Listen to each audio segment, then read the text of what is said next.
सीता स्वयंवर में तोड़े गए धनुष का क्या था रहस्य। हिंदू धर्म में रामायण एक ऐसा ग्रंथ है जिसके प्रसंगों को पढ़ने या सुनने से ही व्यक्ति को आनंद की अनुभूति होती है।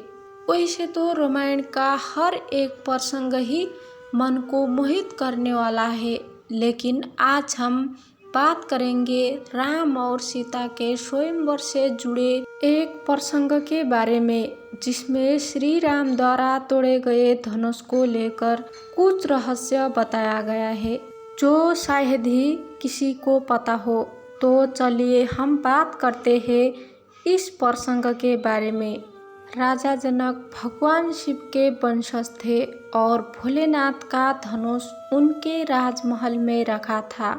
एक बार महाराज जनक ने अपनी पुत्री के स्वयंवर की घोषणा का साथ ये भी ऐलान कर दिया कि जो धनुष की प्रत्यंचा को चढ़ा देगा उसी के साथ पुत्री सीता का विवाह होगा। शिव धनुष कोई साधारण धनुष नहीं था, बल्कि उस काल का ब्रह्मास्त्र था।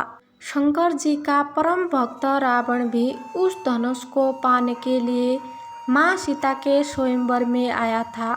उसको इस बात पर भरोसा था कि शिव भक्त होने के कारण वो धनुष को तो हासिल करेगा और साथ ही माता सीता भी उसकी होगी।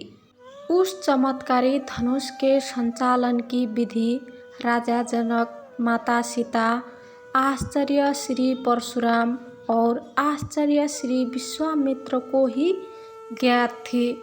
जनक राजा को इस बात का डर सताने लगा था कि अगर धनुष रावण के हाथ लग गया तो इस सृष्टि का विनाश हो जाएगा।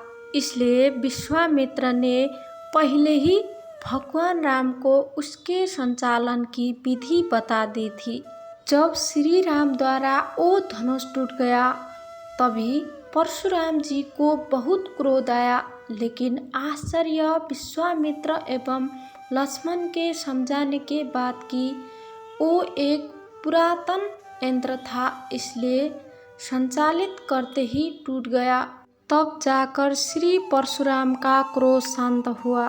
वो धनुष साधारण नहीं था, वो शिवजी का धनुष और उस जमाने का आधुनिक परिष्कृत न्यूक्लियर वेपन था। जब ऋषि मुनियों को पता चला कि शिव धनुष पर रावण की दृष्टि है, तभी उन्होंने विचार किया कि इसको गलत हाथों में नहीं जाने देना चाहिए और ना भयंकर विनाश हो सकता है।